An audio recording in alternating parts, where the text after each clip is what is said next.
Alright, the next fight, man, we've got Andre Fialho versus Miguel Baeza, and this has got banger written all over it, man. I've been on Andre Fialho the whole time. As the videos of other recappers have been coming out, as you guys know, I do my early predictions, so I look at the card before I do any research, and I kind of make my early leans.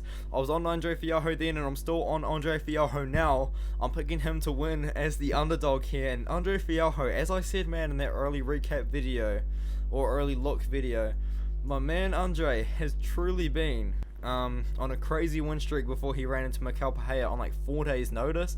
He knocked out Stefan Sekulik in the first round, knocked out Lincoln Puig in the first round, knocked out Sung Hoon Yu in the first round, and he knocked out the man himself, James Vick, in the second round at XMMA 1, where he was actually headlining that card. XMMA is a pretty good underground promotion in my opinion.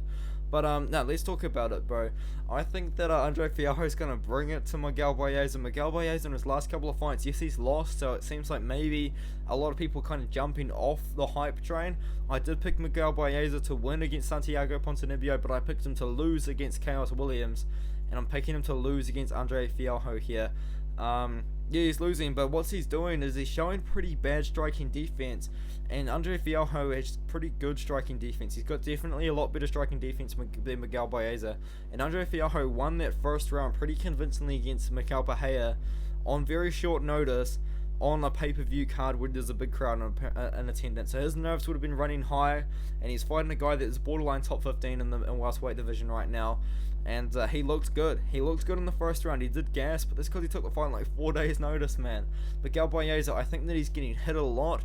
I know he lasted to the third round against Chaos Williams, who is a savage, and Santiago Ponzinibbio is also a savage. But what I'm trying to say, man, is Andre Fialho, if Andre Fialho touches Miguel Baeza on the chin a couple of times clean, he's going out. He had 5 KOs in 2021, 4 of them in the first round, 1 of them over the man with no chin, James Vick. Like, this is a pretty crazy crazy fight, and I'm on the dog, man. I think Andre Fialho on the feet, all he really does have is the boxing.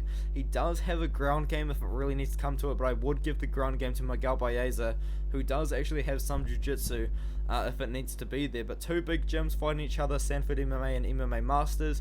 Going to be a great fight. I think Miguel Baeza is going to have like a good kicking, good kickboxing advantage. Andre Fialho, though, great boxing. I think he's going to pressure Miguel Baeza. Miguel Baeza is going to take a few shots on the chin, and I'm going to be picking Andre Fialho to land pretty clean on Baeza and knock him out. I'm going Andre Fialho by KO in this fight here as the underdog, and I do think he's going to get the job done inside the distance. Andre Fialho is my pick.